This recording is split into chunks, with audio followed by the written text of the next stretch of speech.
Hello there, fellow screen printers. I have a fun and exciting new project that I'm going to be working on. I'll be featuring beautiful butterfly designs which are perfect for Easter, spring, and Mother's Day, which is on its way. But here's the thing, I'm not starting with a full emulsion barrel. Nope, I'm using the bottom of the barrel.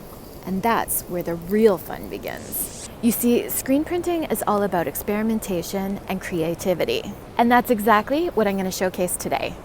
Let's get out of the rain. I've reached the end of my quart of photo blue emulsion. Just barely enough there to coat 5 of my screens. Because I'm scraping the bottom of the bucket, the application is a little wonky, so I need to be mindful of this in choosing my images.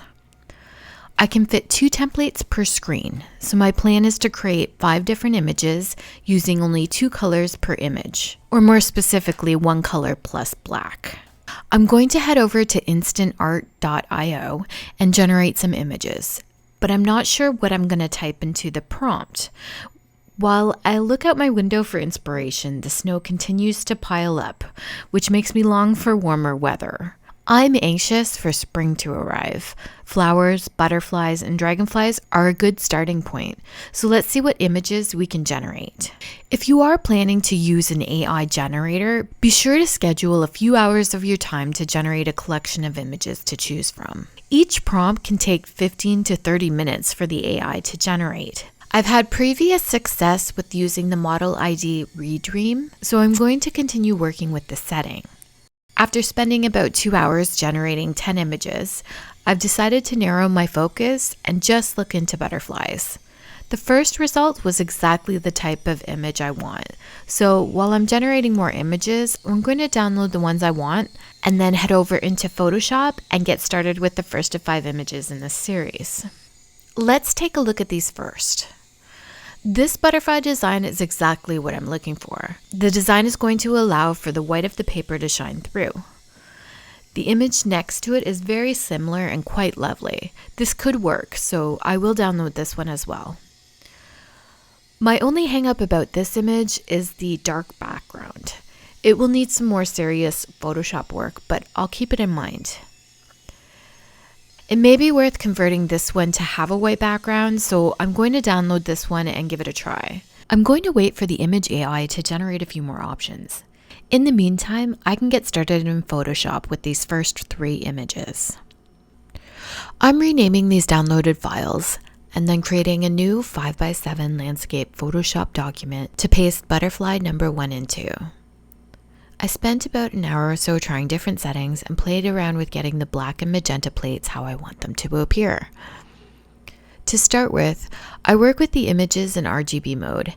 It gives me the most flexibility with filter options and editing tools. Using the camera raw filter, I desaturated all of the warm colors. I'm only printing 1 color plus black or spot color, so I want to isolate the color palette first. Once I'm happy with how the image looks, then I convert the image to CMYK, which will give me the CMYK layers in the channel panel. To create the black plate layer, I duplicate the yellow channel, convert to grayscale, then copy and paste the layer onto my Photoshop file. Next, I duplicate the black channel, convert to grayscale, pasting this into my Photoshop file also. With the yellow layer selected, I add a darken filter. I like merging these 2 layers to create the black plate since there's a little more gradation and detail. For the magenta plate layer, I duplicate the image layer and from the blending options in the effects panel, check the magenta box. From the image, adjustment, levels option, select the icon to add true white and sample the true white of the image. In some cases, I did the same for the true black as well. For each layer, change the image mode to grayscale. For Butterfly 1, I saved these as a PDF on the advice of ChatGPT. Every fiber of my being is telling me that printing these out will not work and they will not expose onto my screen, so I'm only going to try this print setting for this one image. For all of the other images, after applying a grayscale, I then changed the image mode to a bitmap. Butterfly 2 is going to have my mesh settings 230 dpi and 230 lines per inch. I spent about 5 minutes just to determine whether it's worth trying to erase the background of this image. Instead, I had another look at the AI image generator to see what else we have in the library now. Butterfly 3 is going to have the settings 300 dpi and 300 LPI.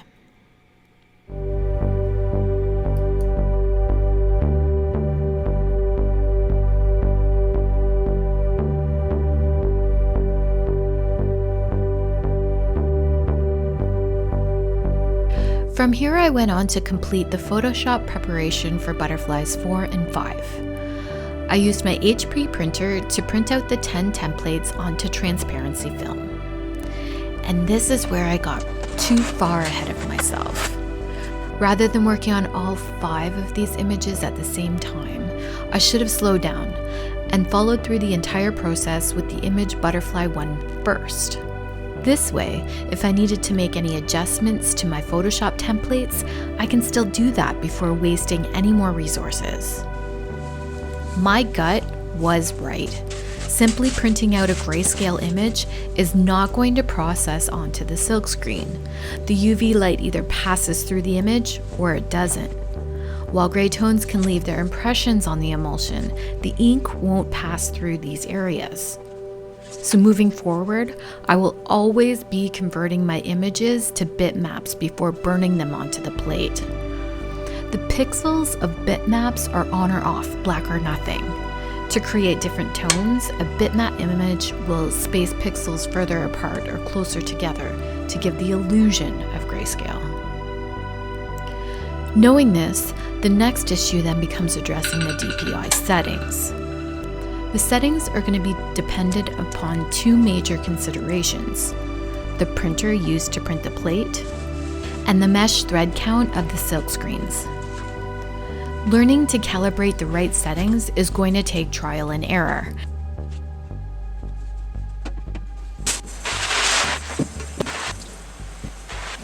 And so far, this project has been plagued with error. Something happened here. So that's the black plate. None of these silk screens turned out, and I have to work a little magic to salvage what I can. Let's take a closer look at my screens. This is a grayscale PDF printed out. As you can see, the black plate turned out somewhat okay, but the magenta didn't show up at all. There is a very faint impression, but because the magenta printed out gray onto the transparency film, the UV light has no effect. Of all my screens, the emulsion was applied the most evenly to this screen. You can see in the top left where it was applied too thick. In hindsight, I should have used this screen last because I already knew this grayscale template wouldn't work. The emulsion application here is pretty bad. It's likely I would have had problems regardless of what settings I chose to print with. The application is uneven, so the image is at risk of damage while I'm rinsing out the screen. Too much water pressure can also cause the emulsion to lift off where it should stick. The magenta plate is struggling to peer through the emulsion. The output was set to 230 and the lines per inch were also set to 230. At this point, I should have stopped, readjusted my settings, and printed new templates before continuing. I positioned the plates in the most even areas of the emulsion. With an output of 300 and 300 lines per inch, the magenta plate wasn't visible at all. In this case, I tried to print off another magenta plate with an output of 230 and 55 lines per inch. But I was unsuccessful in processing the screen a second time to try and add to it. For this screen, I went back to the drawing board and set the output to 230 and 55 lines per inch. Of all my screens, this is the best image output. There are a few areas of the image that washed away. Again, the emulsion application is uneven, but I think this screen is workable overall. I should have tried dropping the output number for this printout, but I didn't. This one is 230 with 55 lines per inch again. The emulsion application is a little rough, but this was my last screen, so I tried to cram in 2 more magenta plates, which didn't process in the previous attempts. I don't know if these will work or not. Yikes was right. Let's move on to inking these prints and find out what happens.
All done.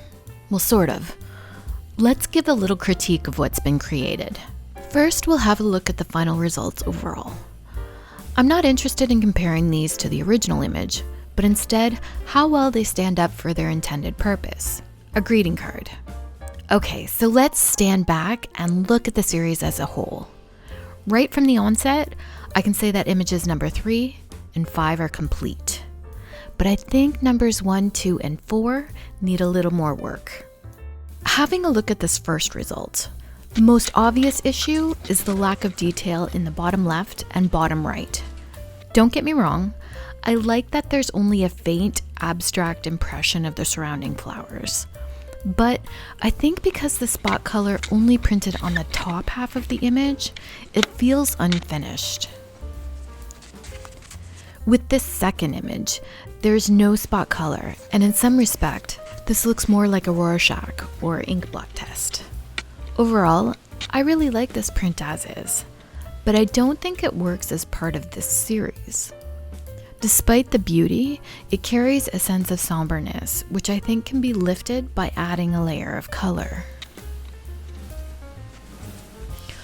Of all these prints, this third one is my personal favorite. The splash of color hits in all the right places. It feels balanced and has a lovely rhythm. On the other hand, this fourth image is my least favorite. The shadow along the right side of the butterfly wing doesn't resonate well. For lack of a better word, it looks muddled. Yet at the same time, the more I look at this, the more it grows on me. It is well balanced, and it continues to hold my interest when I look at it closely. Despite my aversion to choosing an image with a heavy black background, this turned out amazing. In fact, now I wish I chose images which were more like this. The only negative is the splotch of color which appears in the top left wing. In some respect, it looks like a printing mistake. However, despite that, and with the input of a second opinion, I think I'm critiquing this a little too harshly.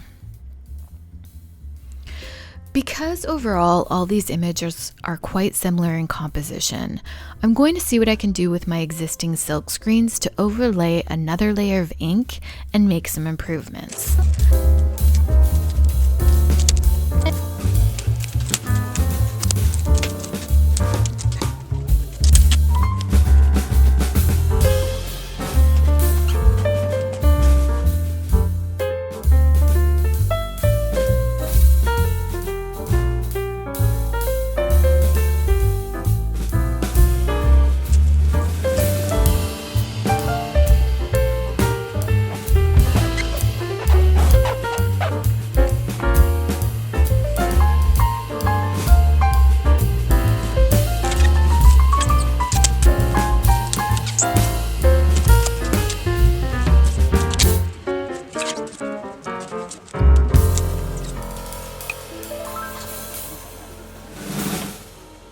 Here's the thing about screen printing.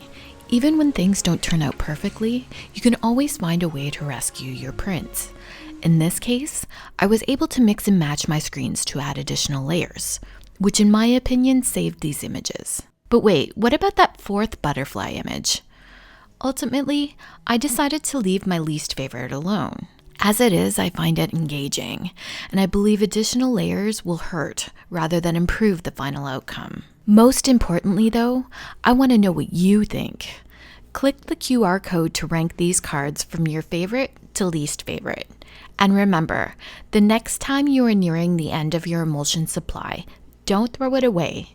Scrape the bottom of the barrel and let the unexpected guide your creativity.